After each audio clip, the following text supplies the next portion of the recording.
Hey guys, hope everybody is doing really well. I just thought I'd do a quick overview of a few more drawers. A while back I was going through my drawers showing you what treasures are in there and what junk. So these are some of my junkier lower drawers, which I just keep, bulkier items out of the way, which I don't use that often, and storage. So I thought I'd go through a few through drawers with you and see what my hammers and plumbing stuff and other general junk I've got. So without further ado, let's have a look in the hammer drawer. So this is my hammer drawer overview. Basically, I made that one as part of a Scout Crafter challenge on my mate Mark's lathe, but he's no longer got the lathe. He's a master turner, and this was out of a bowling ball. But obviously I did help a bit, but to be fair, Mark did most of it, but I claim the credit in Scout Crafters challenge. But that's the only thing I did buy a mini lathe, but I haven't bothered to use it yet. I've got this kind of cool I got off my friend Eric, which is a E-swing little hatchet, boys little hatchet, quite like that one. I've got some other mallets, carving tools, some soft blows, a snap-on ball peen dead blow, and then a larger, standard dead blow. This is one of my favourite hammers, and I use it all the time. And it's the tomahawk style E-swing hammer, and it's a nice one. I really like that for some reason. You just got to make sure your head's out of the way of it when you're swinging it back. I've got this sort of a Thor hammer. I think this is a British company, Thor hammer, Birmingham. And it's so it's got like aluminium, it looks like, on that end, and then some sort of like neoprene sort of plastic or whatever on that side. I've got like a stone chipping hammer.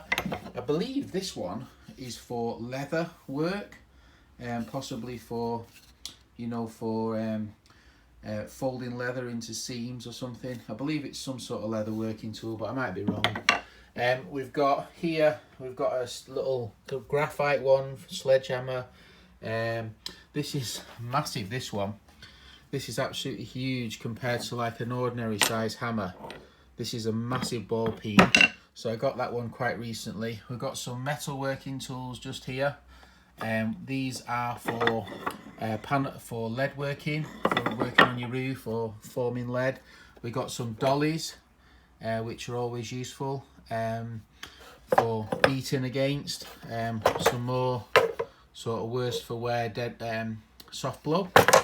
We've got this, one of my favourite hammers is this one, is a stiletto, titanium 14 ounce with the magnet for putting a nail on it. I mean, the waffle head really does damage the work. I might actually take that over to the grinder and smooth that out for the next time I use it. But it's a really long hammer, but you can get some really serious speed on with this, which is really good. So I've got an assortment of like handles and stuff. If I see a handle, I'll pick it up just in case. I've got one what needs a head. So that's a quick overview, bit of my messy sort of hammer drawer. Right, let's have a look at some other drawers now. This one is a real mess. This is my plumbing drawer. So I've got these are quite good. You can put them over your copper pipe when you've got a pinhole leak, and you can seal the pipe. The other way you can do it, obviously, is freezing the pipes. This is 22mm, which I think is 3/4 inch or something. And then we've got the smaller diameter, which is 15mm, which might be like 1/2 inch or whatever the equivalent is. But these are quite good for putting over leaks when you've drilled through a pipe. The other option you've got is putting one of these sleeves over it, and then you can fill it with and freeze the pipe to stop the leak. That can be an option as well with this sort of pipe freezer. But my preferred option, if you've got access, is to put this off if you can't find a shut-off valve, or until you can get it. Quite useful stuff. I've got some solder here, which is quite good stuff. Obviously, you need that.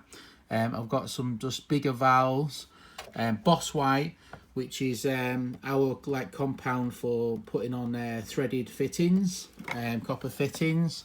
We've got like a deburring tools, pipe cutting tools, pipe cleaning tools to get the paint off the pipe, which is always useful. And then they've got plastic cutting tools, olive tools, pipe bending tools. These are quite handy. You can put on the radiator, and the water goes into the little, so it doesn't drip on the floor. Quite a useful little tool. We've got pressure testing valves for pressure testing the water. This is a olive remover, so you can put this over the olive and you can pull the olive off the pipe. Also a useful tool. Then we've got pipe, you know, for cutting pipe in difficult access where you can't get a cutter or your hand. But yeah, I would recommend, guys, to pick up one of these little pipe bleeders. They're only a couple of pounds on eBay or whatever, and they're really, really good for bleeding your radiators without dripping on your nice white carpet. Really good. Pipe cutting tools, more pipe cleaning tools, obviously inside and outside of the fittings. These are quite handy, guys. If you take a toilet off, you can put these down and expand in the toilet. So obviously you don't have to, you know what I mean, smell it or put a bin bag or something. So different sizes and stuff. Obviously gas bottles, obviously plumbing washers, always useful. More washers, tap washers. This is a useful tool. Obviously if you ever go doing any groundworks and you go through a pipe, really useful to have one of these, so you don't have to wait 5 hours for the water board to come out to shut the water off. Obviously if you don't have access to shut the water off, this is an emergency. If you're ever doing any major digging works, you need to have that on site just in case. And I've used that once, trust me, in anger. Plumber's mate, again, always useful for pipes. You know, more sort of cutting tools, radiator valves, all sorts of junk and general junk.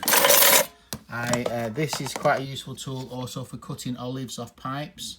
Really quite useful, and obviously you stick that over the pipe and then you can cut the olive off flush. This is quite a good, this is called a tap reseating tool, and obviously you screw this in, the different threads into the top of the tap, and then you can reseat the tap for the washer. So obviously sometimes the water will actually make a hole through the brass at the bottom, so you can reseat by cutting a flat bottom for your new washer to go against. And then these are obviously the different size reseating tools, really quite useful. So yeah, overall, you know, a gas key for the different size to get into cupboards, always useful. So yeah, that's a quick overview of my plumbing, general plumbing and other junk drawer. Not really the neatest drawer, but it just, you know, it keeps all my plumbing stuff in one place. Well, I've got a lot of other stuff in boxes, but this is some of the more usable items. I'll show you, that really needs tidying up, that drawer. I'll show you where I keep my restorations. So this is my to-do. People always say, where do you put your junk? Well, quite often I put the junk in these drawers waiting for restoration or clean up. So here we've got some what needs cleaning up, tidying up, and then we've got some more here, and then some more tools in here. By means that's not all the items all the items which you know are in need of restoration, but that's some of them. And there's some cool stuff in here, guys, like that one there, a cowl wrench waiting for restoration, you know, a tomahawk, some cool pliers, some sort of like S-shaped wrenches, and other junk. What's in here? Different types of wrenches, screws, like a car boot, but when there's no car boots on. What's this one? What's that one? A little willy, a 10-inch little willy. That's not that little, is it? So yeah, so this is where I keep my items for restoration. and more junkier items and stuff. Alright, so I hope you found that mildly... Oh, I thought that isn't going to shut. I mean, these are my messier drawers. Yeah, but that's where I keep some of mine. Obviously, that's not all the hammers and stuff. I do have other, you know, hammers and small hammers, Japanese hammers, dead blow hammers, brass hammers, and all the rest of it.